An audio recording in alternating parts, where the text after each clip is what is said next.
ಇನ್ನು ಮಲೆನಾಡ ಭಾಗದಲ್ಲಿ ಧಾರಾಕಾರವಾಗಿ ಮಳೆ ಸುರಿತಾ ಇದರಿಂದ ತುಂಗಭದ್ರಾ ನದಿ ತುಂಬಿ ತುಳುಕ್ತಾ ಇದೆ. ಹೀಗಾಗಿ ದಾವಣಗೆರೆ ಜಿಲ್ಲೆಯ ಹರಿಹರ ತಾಲೂಕಿನಲ್ಲಿ ಇರುವಂತಹ ಸುಕ್ಷೇತ್ರ ಉಕ್ಕಡಗಾತ್ರಿ ಸೇತುವೆ ಮುಳುಗಡೆ ಆಗಿರುವಂಥದ್ದು. ಇನ್ನು ಅದೇ ರೀತಿಯಾಗಿ ನದಿ ಪಾತ್ರದಲ್ಲೇ ಇರುವಂತಹ ಉಕ್ಕಡಗಾತ್ರಿ ದೇವಸ್ಥಾನ ಏನಿದೆ ಅಲ್ಲಿಗೂ ಕೂಡ ನೀರು ನುಗ್ಗಿಬಿಟ್ಟಿದೆ. ಹೀಗಾಗಿ ದೇವಸ್ಥಾನ ಮುಳುಗಡೆಯಾಗುವಂತಹ ಭೀತಿ ಕೂಡ ಎದುರಾಗಿದೆ. 25ಕ್ಕೂ ಅಧಿಕ ಅಂಗಡಿಗಳು ಮುಳುಗಡೆಯಾಗಿರುವಂಥದ್ದು.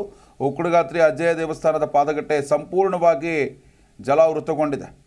ಇನ್ನು ಪಾದಗಟ್ಟೆ, ಜವಳಘಟ್ಟ, ಹಾಗೆಯೇ ಇನ್ನೇನು ಅಲ್ಲಿರುವಂತಹ ದೇವಸ್ಥಾನದ ಬಳಿ ಇರುವಂತಹ ಅನೇಕ ಪ್ರದೇಶಗಳೇನಿದೆ ಅಲ್ಲಿ ಕಂಪ್ಲೀಟಾಗಿ ನೀರು ನುಗ್ಗಿಬಿಟ್ಟಿದೆ.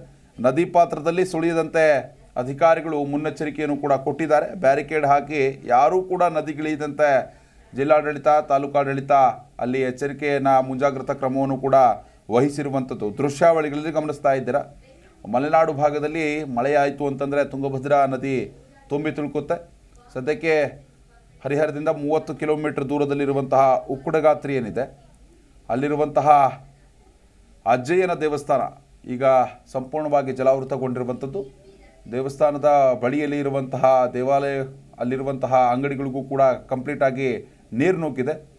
ದೃಶ್ಯಾವಳಿಗಳಲ್ಲಿ ಗಮನಿಸ್ತಾ ಇದ್ದೀರಾ.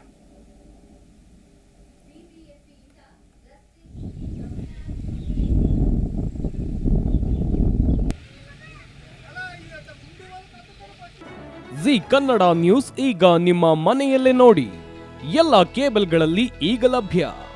ಸನ್ Direct 292, Jio TV 1334, U Digital 162, City Cable 51, GTPL 17, Abhishek cables 821, Rock Line telecommunication 51, Shri Basaveshwara number 60, Vinayaka digital number 53, In Digital number 896ರಲ್ಲಿ ನಿಮ್ಮಿಸ್ತದ ಜಿ ಕನ್ನಡ ನ್ಯೂಸ್ ನೋಡಿ ಆನಂದಿಸಿ.